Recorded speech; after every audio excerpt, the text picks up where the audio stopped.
A uniform magnetic field of different strength B1 and B2। तो अलग अलग दो अलग अलग स्ट्रेंथ के मैग्नेटिक फील्ड लगाए गए B1 एंड B2। रीजन 1 में B1 है, रीजन 2 में B2 है, दिख भी रहा होगा यार, ठीक है। Okay, both normal to the plane of the paper exist as shown in the figure. A charged particle of mass m and charge q at the interface at the instant moves into the region 2 with velocity v। तो reason 2 में कोई charge particle जा रहा होगा यार, देख लीजिए, आइए सिचुएशन समझिए। ये देखो, कोई रीजन 2 में कोई चार्ज पार्टिकल है जो स्पीड v से जा रहा है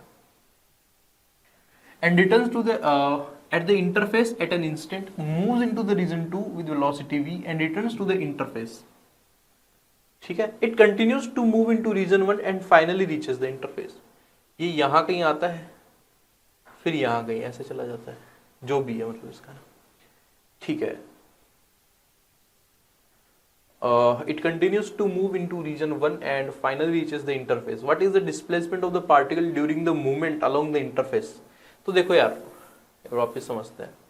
ये मेरे पास में इंटरफेस, इंटरफेस में कोई 1 से आया 2 की तरफ, ठीक है, और वो आया तो उसके ऊपर फोर्स कैसे लगेगा, क्यू वी क्रॉस बी का, v cross B, v cross B इधर लगना चाहिए यार, देखते हैं, वी क्रॉस बी, ठीक है।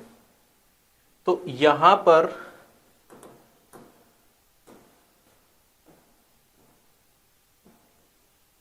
ये कुछ ऐसे घूमेगा, फिर इसको कौन सा मैग्नेटिक फील्ड दिखा, ये रीजन 2 तो B2, ये रीजन 1 तो B1।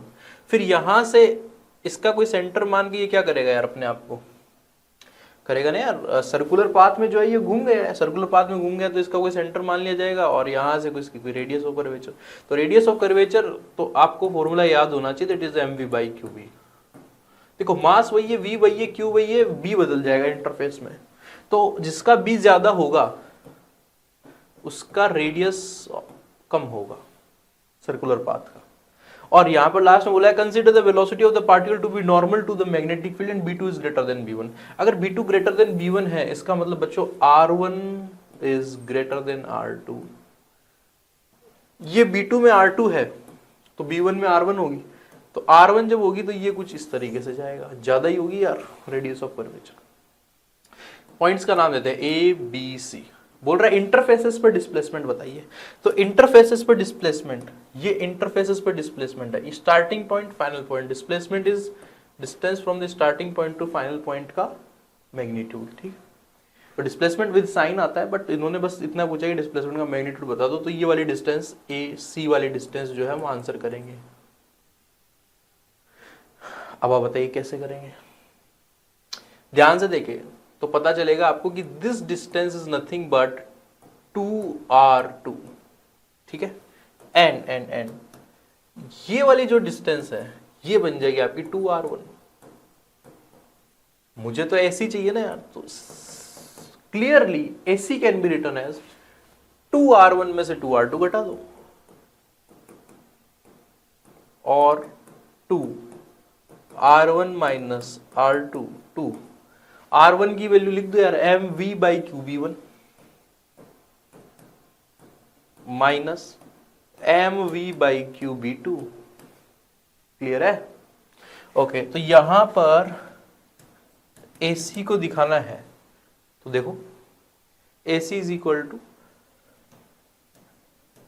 2mv/qb1 को अगर मैं कॉमन निकालूं तो ये आंसर बनेगा 1 माइनस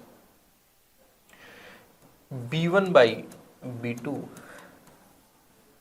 तो ये डिस्प्लेसमेंट है यार, तो ये डिस्प्लेसमेंट आ कहां रहा है वो देख लो ना यार, mv/qb1 2mv/qb1 2mv/qb1 1 minus B1 and B2। मुझे फोर्थ ऑप्शन में दिख रहा है, fourth is the correct answer, ठीक है। देखिए बच्चों, क्वेश्चन है